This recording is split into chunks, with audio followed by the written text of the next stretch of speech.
Hi all. അപ്പോൾ നമ്മുടെ fourth experiment RLC series circuit. ഇപ്പോൾ ഒരു RLC സീരീസ് സർക്യൂട്ടിൻ്റെ impedance, admittance, power factor, real, reactive, apparent power. Okay, ഇത് ഡ്രോൺ ചെയ്യുന്നതാണ് നമുക്ക് കണ്ടുപിടിക്കേണ്ടത്. RLC സീരീസ് സർക്യൂട്ട്, അതുപോലെ RLC പാരലൽ സർക്യൂട്ട് ഉണ്ട്. നമുക്ക് ആദ്യം RLC സീരീസ് സർക്യൂട്ടിൽ എങ്ങനെയാണ് ഇംപിഡൻസും അഡ്മിറ്റൻസും പവർ ഫാക്ടർ കാര്യങ്ങളൊക്കെ കണ്ടുപിടിക്കുന്നത് നോക്കാം. ഫസ്റ്റ് ഓഫ് ഓൾ നമുക്കിതിൻ്റെ തിയറി നോക്കാം.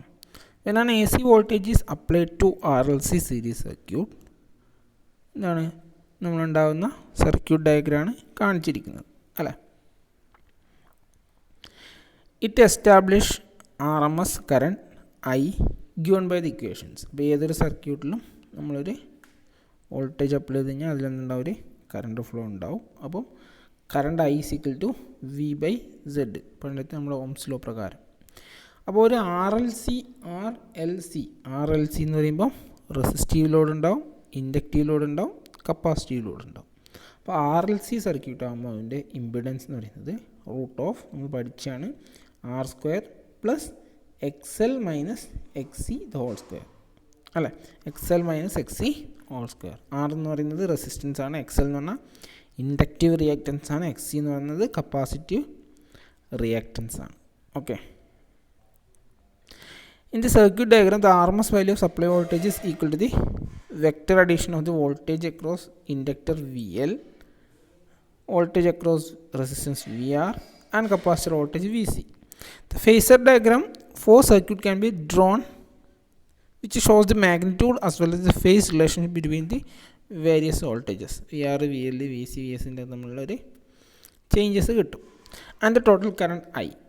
Okay, the phasor diagram will be of different nature for cases XL greater than XC. XL greater than XC എന്ന് പറഞ്ഞാൽ ഇൻഡക്റ്റീവ് റിയാക്റ്റൻസ് ആണ് കൂടുതലെങ്കിൽ ഒരു ഇൻഡക്റ്റീവ് സർക്യൂട്ട് എന്ന് പറയാം. അല്ല, XC ഗ്രേറ്റർ ദാൻ XL എന്ന് പറഞ്ഞാൽ കപ്പാസിറ്റീവ് സർക്യൂട്ട്, കപ്പാസിറ്റൻസ് കൂടുതലുള്ളത് അല്ലേ. അപ്പോൾ ഓരോ കേസിലും ഫേസർ ഡയഗ്രാം ഡിഫറെൻ്റ് ആയിരിക്കും. അതുപോലെ XL = XC set to be the condition for resonance. ഇൻഡക്റ്റൻസും കപ്പാസിറ്റൻസും ഈക്വൽ ആകുമ്പോഴാണ് നമ്മൾ റെസൊണൻസ് സർക്യൂട്ട് എന്ന് പറയുന്നത്. Okay, the power factor of the circuit is lagging in nature since the current I lags behind the voltage V by an angle phi. എപ്പോഴാണ്? when XL greater than XC. അതായത് inductive ആകുമ്പം current വോൾട്ടേജിനെ lag ചെയ്യും. ഇനി capacitive circuits ആണെങ്കിൽ current വോൾട്ടേജിനെ lead ചെയ്യും. ശ്രദ്ധിക്കുക, കറണ്ട് ലാഗ് ചെയ്യും, കറണ്ട് ലീഡ് ചെയ്യും. അപ്പോൾ അത്രയാണ് തിയറിയിൽ പറയുന്നത്. ഇനി സർക്യൂട്ട് ഡയഗ്രാം നോക്കാം. First of all, what are the apparatus required? Voltmeter, wattmeter, ammeter, auto transformer, rheostat, inductor, capacitor. അപ്പോൾ ഈ വാല്യൂസ് സെലക്ട് ചെയ്യുന്നത് നമ്മുടെ ലോഡിൻ്റെ വാല്യൂ നമ്മൾ ചൂസ് ചെയ്യുന്നതനുസരിച്ചിട്ടാണ് നമ്മളെ വാല്യൂസ് സെലക്ട് ചെയ്യുന്നത്. അപ്പോൾ നമ്മളിവിടെ ഇൻഡക്ടർ 15 ആംപിയർ ഇൻഡക്ടറാണ് യൂസ് ചെയ്തിട്ടുള്ളത്. 80 ബാർ 100 മൈക്രോ ഫാരഡ് കപ്പാസിറ്ററാണ് യൂസ് ചെയ്യുന്നത്. അതുപോലെ 5 ആംപിയർ റിയോസ്റ്റാറ്റാണ് ലോഡായിട്ടും യൂസ് ചെയ്യുന്നത്. അപ്പോൾ സർക്യൂട്ട് ഡയഗ്രാം നോക്കുക. ക്ലിയർ അല്ലെങ്കിൽ നോക്കുക, ഒന്നുമില്ല. ഫേസാണ്, ഫേസ് ന്യൂട്രൽ, എന്താണ് അതിലൊരു സ്വിച്ച് DPST എന്ന് പറഞ്ഞാൽ ഡ്വൽ പോൾ സിംഗിൾ ത്രോ. ഇവിടെ 2 പോൾസ് ഉണ്ട് അല്ലേ, 2 പോൾസ് ഉണ്ട്. സിംഗിൾ ത്രോ എന്നാൽ ഇങ്ങോട്ട് മാത്രമേ ഓൺ ചെയ്യാൻ പറ്റൂ അല്ലേ. അപ്പം DT എന്ന് പറഞ്ഞാൽ എന്താണ്? Dual pole dual throw. അപ്പോൾ അതാണെങ്കിൽ സ്വിച്ച് എങ്ങനെയായിരിക്കും? ഇവിടുന്ന് ഇങ്ങനെയായിരിക്കും സ്വിച്ച്. അപ്പോൾ ഈ സ്വിച്ചിനാണെങ്കിൽ നമുക്ക് ഇങ്ങോട്ട് ഓൺ ചെയ്യാം, സ്വിച്ചിന് ഇങ്ങോട്ട് വേണമെങ്കിൽ ഓൺ ചെയ്യാം. അപ്പം ഇതിൻ്റെ സൈഡിൽ ഇതുപോലെ തന്നെ ഉണ്ടാവും, താഴെയും. ഓക്കെ, അപ്പോൾ സർക്യൂട്ട് ഡയഗ്രാം സ്വിച്ച് വഴി ഫ്യൂസ് യൂണിറ്റ് വഴി ഓട്ടോ ട്രാൻസ്ഫോമറിലെത്തി. ഇനി ഓട്ടോ ട്രാൻസ്ഫോമറിന് എന്ത് ചെയ്തു? ഒരു അമ്മീറ്റർ, ഒരു വോൾട്ട് മീറ്റർ, പിന്നെ ഇവിടെ എന്ത് ചെയ്തു? ഒരു വാട്ട് മീറ്റർ, നമ്മുടെ പവർ കൺസംഷൻ എത്രയാണെന്ന് അറിയാൻ വേണ്ടിയിട്ട്. ഓക്കെ, അപ്പോൾ വാട്ട് മീറ്റർ LPF, UPF. ഇപ്പോൾ UPF, LPF unity power factor ഉണ്ട്, ലാഗിങ് പവർ ഫാക്ടർ ഉണ്ട്. ഇപ്പോൾ ഇവിടെ ഇൻഡക്റ്റീവ് ലോഡ്സ് ഒക്കെ ഉള്ളതുകൊണ്ട് നമ്മൾ LPF വാട്ട് മീറ്ററാണ് യൂസ് ചെയ്തത്. ഓക്കെ, എന്നിട്ട് നമ്മൾ റെസിസ്റ്റൻസ് കണക്ട് ചെയ്തു, ഇൻഡക്റ്റൻസ് കണക്ട് ചെയ്തു, കപ്പാസിറ്റൻസ് കണക്ട് ചെയ്തു സീരീസ് ആയിട്ട്. കാരണം RLC സീരീസ് സർക്യൂട്ടാണ് നമ്മൾ അനലൈസ് ചെയ്യാൻ പോകുന്നത്. എന്നിട്ട് ഈ റെസിസ്റ്ററിനെ അക്രോസ് ഒരു വോൾട്ടേജ് സോഴ്സ് കൊടുത്തു, ഇൻഡക്ടറിനെ അക്രോസ് ഒരു വോൾട്ടേജ് സോഴ്സ് കൊടുത്തു, കപ്പാസിറ്ററിനെ അക്രോസ് ഒരു വോൾട്ടേജ് സോഴ്സ് കൊടുത്തു.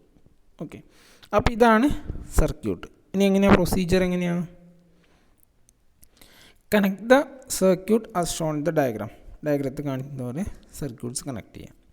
Adjust the rheostat for maximum resistance and the auto transformer to minimum position of output voltage and switch on the supply.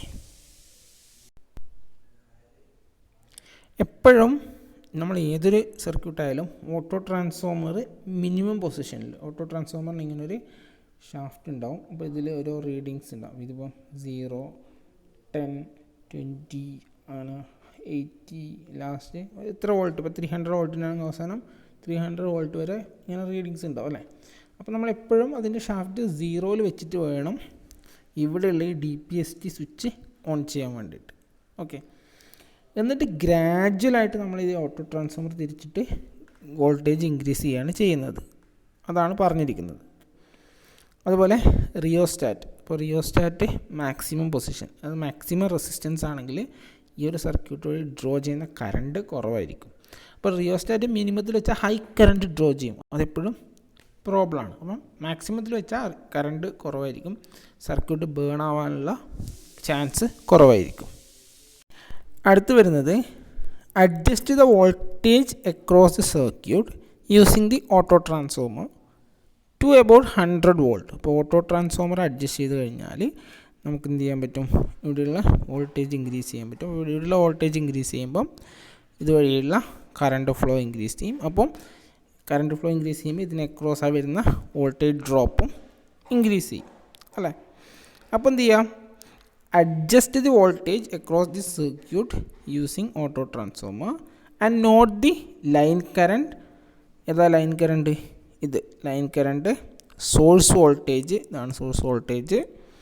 അല്ല, voltage across inductor, voltage across capacitor and voltage across resistor. ഓരോന്നിന് അക്രോസിലെ voltage measure ചെയ്യുക. Okay, and corresponding watt meter readings and tabulate. ഇനി നമ്മൾ എന്ത് ചെയ്യുന്നത്? ഓരോ serial നമ്പറിലും നമ്മളിവിടെ ഓട്ടോ ട്രാൻസ്ഫോമർ അഡ്ജസ്റ്റ് ചെയ്യും. ഇപ്പോൾ 300 ആയിരമാണ് ഓട്ടോ ട്രാൻസ്ഫോമറിൻ്റെ കപ്പാസിറ്റി എങ്കിൽ ഒരു 100 വോൾട്ട് ഫസ്റ്റ് എത്തിച്ചിട്ട് ഒരു റീഡിങ്സ് എടുക്കും. ഏതൊക്കെ എടുക്കാം? VS supply voltage, IL line current, VSഉം IL, പിന്നെ watt meter readings. Serial number 1 ആണ്. VS ഒരു 100 വോൾട്ടാണ് എടുത്തിരിക്കുന്നത്.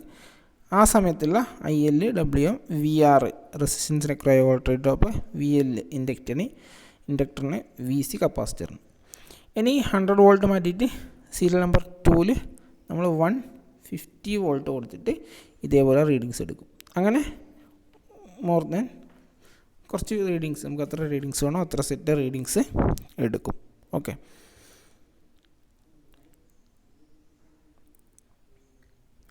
ഇനി adjust auto transformer for different voltage settings and repeat step 3. അതായത് നമ്മൾ ഡിഫറെൻറ്റ്, ഞാൻ പറഞ്ഞു 100, 150, 200, 250 അങ്ങനെ ഡിഫറെൻറ്റ് സെറ്റ് ഓഫ് റീഡിങ്സ് എടുക്കും. ഇനി compare the values of phase angle as obtained from calculation and from the phasor diagram. എന്ത് ചെയ്യുക? ഫേസ് ആംഗിൾ വാല്യൂസ് കമ്പയർ ചെയ്യുക. ഇനി എന്ത് ചെയ്തു? നമ്മൾ റീഡിങ്സ് എടുത്തു കഴിഞ്ഞാൽ ഓട്ടോ ട്രാൻസ്ഫോമർ നമുക്ക് എന്ത് ചെയ്യണം? ഇപ്പം 300-ലുള്ളതെങ്കിൽ അത് നേരെ റെഡ്യൂസ് ചെയ്ത് 0-ലേക്ക് കൊണ്ടുവരിക, 0-ലേക്ക് കൊണ്ടുവെക്കുക, എന്നിട്ട് സ്വിച്ച് ഓഫ് ചെയ്യുക. 0-ലേക്ക് കൊണ്ടുവരാണ്ട് പെട്ടെന്ന് സ്വിച്ച് ഓഫ് ചെയ്യരുത്. കാരണം ഒരു കറണ്ട് ഫ്ലോ ചെയ്തുകൊണ്ടേ ഇരിക്കുമ്പം പെട്ടെന്ന് അത് ബ്രേക്ക് ചെയ്ത് കഴിഞ്ഞാൽ അവിടെ സ്പാർക്ക് ഉണ്ടാവാനുള്ള ചാൻസ് ഉണ്ട് അല്ലേ. സ്വിച്ചിങ് ആക്ഷൻ പ്രോബ്ലമാണ്. അപ്പോൾ എപ്പോഴും ഓട്ടോ ട്രാൻസ്ഫോമർ മിനിമം പൊസിഷനിൽ കൊണ്ടുവന്നിട്ട് മാത്രം സ്വിച്ച് ഓഫ് ചെയ്യുക. ഓക്കെ, അപ്പോൾ ഇത്രയാണ് നമ്മുടെ ടേബിൾ ഒബ്സർവേഷനിൽ വരുന്നത്. അപ്പോൾ അതിൽ എന്നിട്ട് കോസ് വൈയുടെ ഇക്വേഷൻ എന്താണ്? W/VL/IL. W അറിയാം, VL നമുക്കറിയാം, IL നമുക്കറിയാം. അപ്പോൾ ഈ ഒരു ഇക്വേഷൻ യൂസ് ചെയ്തിട്ട് നമുക്ക് ഓരോ കേസിലുള്ള കോസ് ഫൈ കാണാൻ പറ്റും. ഓക്കെ, കോസ് ഫൈ കാണാം, ഫൈ കാണാം, സെഡ് ഇമ്പിഡൻസ്, നമ്മൾ ഇമ്പിഡൻസ് കാണാൻ പറഞ്ഞു. ഇമ്പിഡൻസ് എന്ന് പറഞ്ഞാൽ വി എസ്, അതായത് source voltage divide by line current, അതാണ് സർക്യൂട്ടിൻ്റെ ഇമ്പിഡൻസ്. സർക്യൂട്ടിൻ്റെ അഡ്മിറ്റൻസ് 1 ഇമ്പിഡൻസ് ചെയ്ത് കഴിഞ്ഞാൽ അഡ്മിറ്റൻസ് കിട്ടും. റിയൽ പവറാണ് നമ്മൾ വാട്ട് മീറ്ററിൽ മെഷർ ചെയ്യുന്നത്, WN. റിയാക്റ്റീവ് പവർ എന്താണ്, VI സൈൻ ഫൈ അല്ലേ, VI സൈൻ ഫൈ ആണ് റിയാക്റ്റീവ് പവർ. അപ്പാരൻ്റ് പവർ എന്ന് പറയുന്നത് RMS വാല്യൂ ഓഫ് VSഉം കറണ്ട് IL തമ്മിലുള്ള പ്രൊഡക്റ്റാണ് അപ്പാരൻ്റ് പവർ. അപ്പോൾ നമുക്ക് ഓരോന്നും കണ്ടുപിടിക്കാൻ പറ്റും. ഓക്കെ, എന്നിട്ട് റിസൾട്ടിൽ എഴുതാം. അപ്പോൾ ഈ ഒരു വഴി ഇങ്ങനെയാണ് നമ്മളെ ഒരു RLC സീരീസ് സർക്യൂട്ടിൻ്റെ അല്ലെങ്കിൽ RLC പാരലൽ സർക്യൂട്ടായാലും നമ്മൾ റീഡിങ്സ് എടുത്ത് കണ്ടുപിടിക്കുന്നത്. ഇനി RLC പാരലൽ സർക്യൂട്ടാണ് തന്നിട്ടുള്ളതെങ്കിൽ ഇതിന് പകരം കണക്ഷൻസ് എങ്ങനെ വരും, ആറും എല്ലും സിയും പാരലായിട്ട് കണക്ട് ചെയ്യും. അപ്പോൾ ഒരു വോൾട്ടേജ് ഇതിനെ ക്രോസും കണക്ട് ചെയ്യും. ഓക്കെ, അത് മാത്രമേ ഉള്ളൂ ഇതിലെ വ്യത്യാസം. Okay, thank you for watching.